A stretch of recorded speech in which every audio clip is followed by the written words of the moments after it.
Assalamualaikum warahmatullahi wabarakatuh. Berjumpa lagi dengan saya Rusdi di channel Icip Ajib dalam acara terbaru saya, Milk Coffee.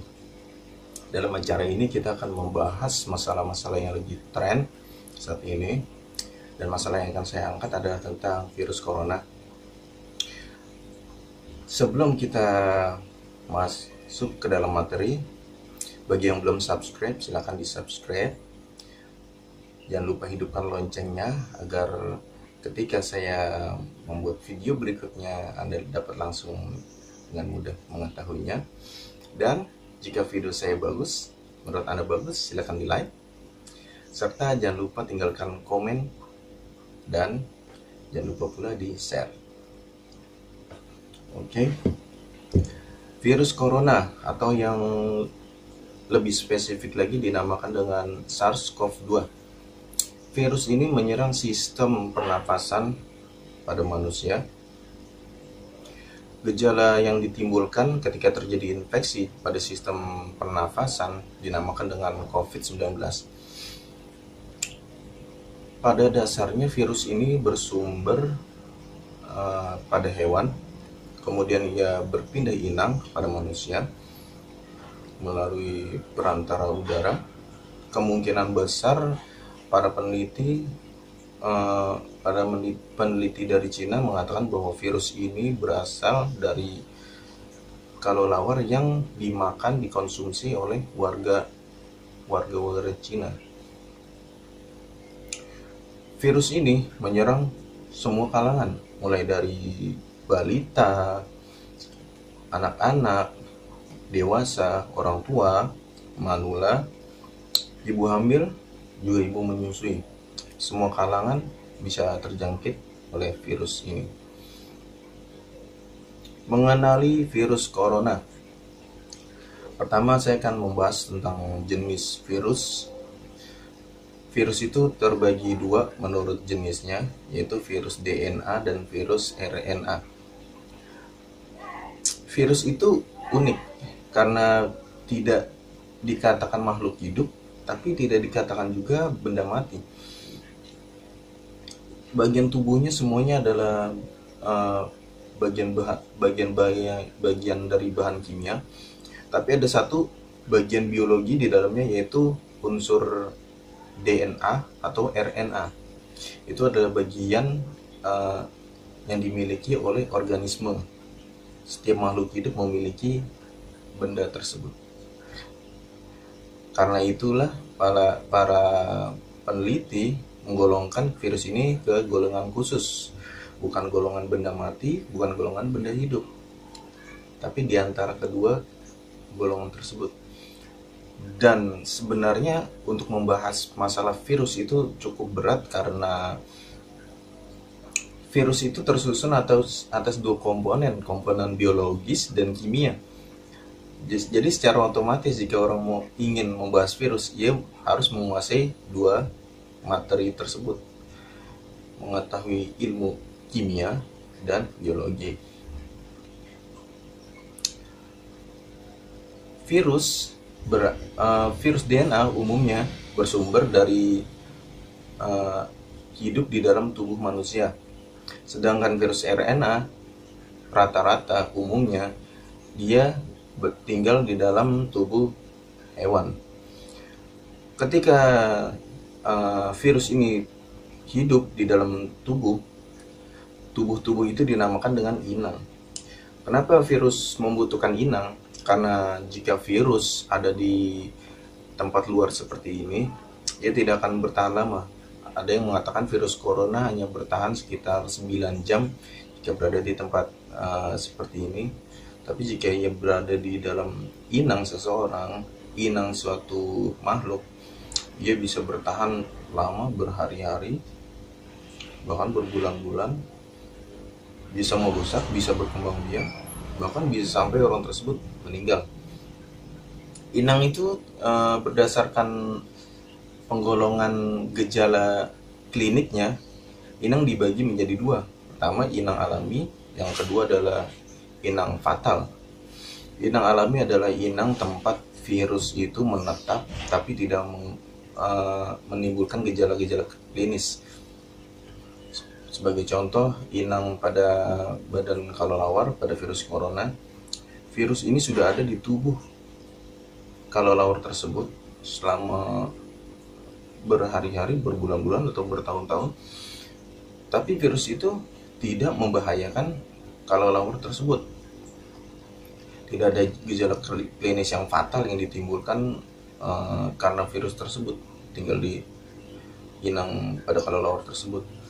Dan inang yang kedua adalah inang fatal, di mana ketika virus tersebut menular dari inang alami kelelawar, lalu ia berpindah inang, dan di inang tersebut ia melakukan mutasi.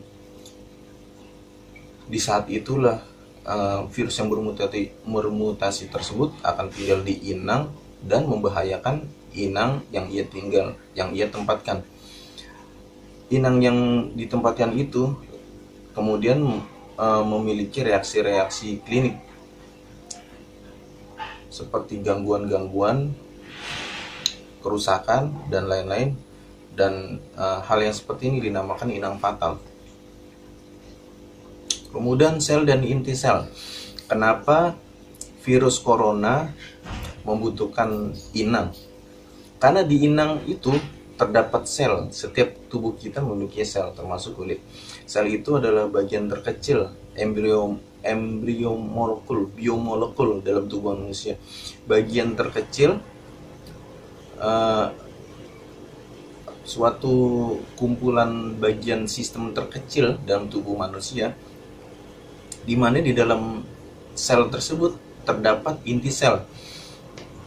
Dan virus memanfaatkan inti sel tersebut untuk melakukan perkembangbiakan, pembelahan. Virus yang tadinya saya sebutkan sebagai benda mati, ketika ia berada di sel, maka ia akan hidup. Bukan hidup, tapi dibantu hidup oleh sel.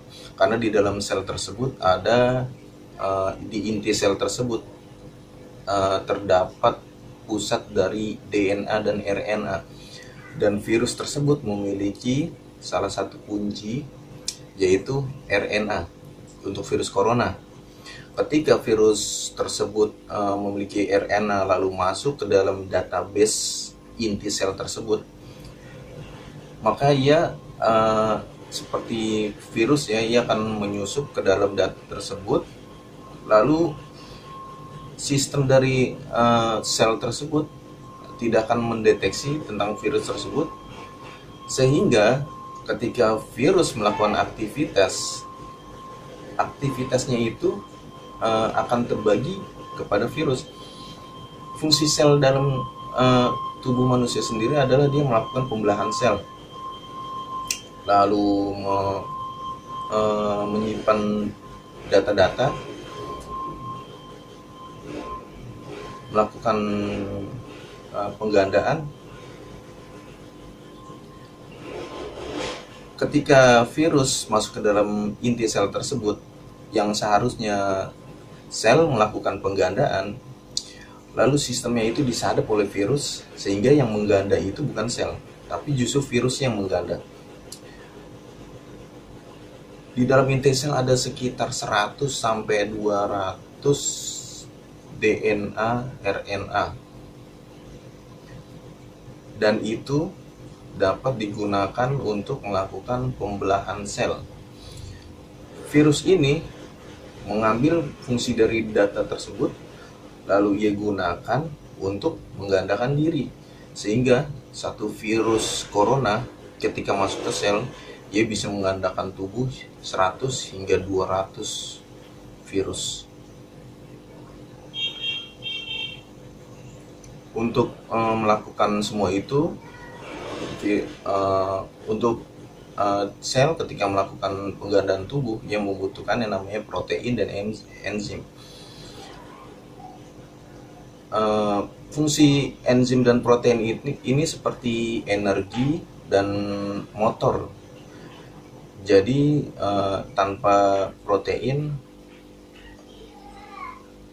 suatu sel tidak akan bisa melakukan pembelahan sel, tidak akan bisa melakukan penyatuan RNA dan DNA. Lalu untuk mekanisnya, ia membutuhkan yang namanya enzim. Enzim inilah yang akan melakukan tugasnya sebagai sopir, sebagai mekanis. Ia akan melakukan segala sesuatunya dengan bahan dasar dari protein, dan dari situlah terciptalah virus-virus ketika sel disadap. Dan apa akibatnya bagi sel? Sel tersebut akan mati. Sel tersebut tidak akan bisa mengandalkan diri. Dan ketika virus telah melakukan perubahan tersebut, mutasi, dia akan berubah bentuk dari bentuk aslinya. Ada seorang peneliti yang menyebut mudahnya ketika virus masuk ke dalam tubuh manusia, ia dideteksi virus oleh metabolisme tubuh, lalu virus itu dikejar, namun virus itu masuk ke sel, dan ketika keluar sel, ia sudah memakai jaket yang berbeda, sehingga penjagaan dari tubuh itu bingung, tidak bisa membedakan, karena yang dia cari adalah virus yang anggaplah berjaket hijau. Kemudian ia bertemu dengan sosok yang bukan berjaket hijau, dan security dalam tubuh ini tidak bisa mengatakan bahwa ini adalah ancaman. Akhirnya virus yang telah berubah tadi, dia dapat leluasa masuk ke dalam sistem tubuh manusia tanpa tercek oleh sistem keamanan tubuh, yaitu metabolisme tubuh.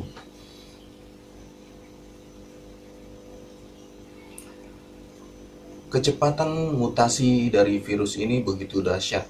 Kenapa dikatakan begitu dahsyat? Karena kecepatannya mungkin bisa setara dengan kecepatan HIV/AIDS,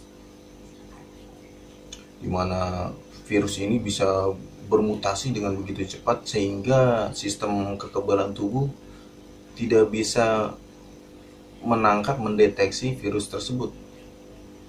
Ibaratnya seperti pencuri melihat pencuri berbaju hijau, lalu security itu mengejar, pencuri ini menyamar, lalu pencuri ini lari, security ini tidak bisa mengejarnya karena pencuri ini menyamar mengganti tubuh lalu melarikan diri dengan begitu cepat. Inilah yang membuat bahaya bagi tubuh, karena metabolisme tubuh tidak bisa menangkapnya.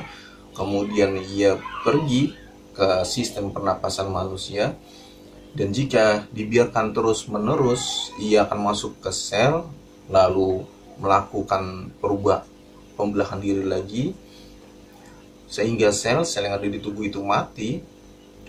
Kemudian apa dampaknya? Seluruh sel di dalam saluran pernafasan itu akan mati. Akhirnya terjadilah infeksi saluran pernafasan, dan ini sangat berbahaya bagi tubuh manusia.